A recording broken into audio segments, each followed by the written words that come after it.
तुम्हाला माहीत आहे का, व्हिटॅमिन B12 आपल्या शरीरासाठी खूप असं फायदेशीर ठरत असतं आणि त्याच्या अभावामुळे आपल्याला वेगवेगळ्या शरीरासाठी विकृती होऊ शकतात. चला तर आज आपण व्हिटॅमिन B12चं महत्त्व जाणून घेऊया आणि त्याच्यामुळे कोणकोणत्या दुष्परिणामकारक गोष्टी घडू शकतात हे जाणून घेऊया. तर त्यासाठी व्हिडिओ शेवटपर्यंत नक्की बघा आणि व्हिडिओ आवडला तर लाईक करा, शेअर करा आणि सबस्क्राईब करायला सुद्धा विसरू नका.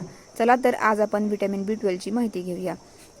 हे जीवनसत्व आपल्या शरीरासाठी अत्यंत फायदेशीर ठरत असतं. हे एक जीवनावश्यक आणि शरीरात तयार न होणारं जीवनसत्व आहे. हे विटॅमिन पाण्यात विद्रावय स्वरूपात आढळते, म्हणजेच हे वॉटर सोल्युबल असतं. विटॅमिन B12 हे जीवनसत्व फक्त प्राणीजन्य अन्नातच आढळत असतं. हे जीवनसत्व चेतासंस्थेच्या म्हणजेच मेंदू, मज्जारज्जू आणि नसांच्या आरोग्यासाठी अत्यंत आवश्यक ठरत असतं. यामुळेच व्हिटॅमिन B12 अभावी चेतासंस्थेला कायमस्वरूपीची इजा सुद्धा होऊ शकते. याचबरोबर व्हिटॅमिन B12 अभावामुळे कोणत्या दुष्परिणामकारक गोष्टी घडू शकतात हे जाणून घेऊया.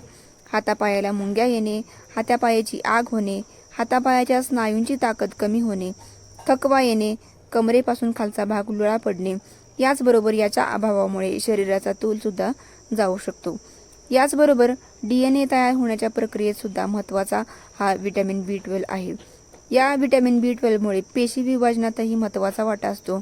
म्हणूनच हाडांच्या पोकळीत तयार होणाऱ्या रक्तातील विविध पेशींची निर्मिती हे व्हिटॅमिन B12 वरती अवलंबून असतं. यामुळे रक्तातील लाल पेशी कमी पडून रक्तक्षय सुद्धा होऊ शकतो. तसेच पांढऱ्या पेशी कमी पडून वारंवार जंतुसंसर्ग होतो.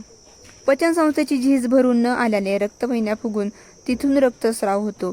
याचबरोबर तोंडाच्या अस्तराची झीज होऊन वारंवार तोड येणे हे व्हिटॅमिन B12 मुळे होऊ शकतं. तर तुम्हाला यातील कोणतं लक्षण असेल तर आपल्याला आपल्या शरीरामध्ये व्हिटॅमिन B12 हे कमी आहे हे समजून जायचं आहे आणि ह्या व्हिटॅमिन B12 मध्ये कोणकोणते पदार्थ असतात तर ते पदार्थ आपल्या शरीरासाठी खूप फायदेशीर ठरत असतात आणि ते आपल्या आहारात असणं अत्यंत गरजेचं ठरत असतं.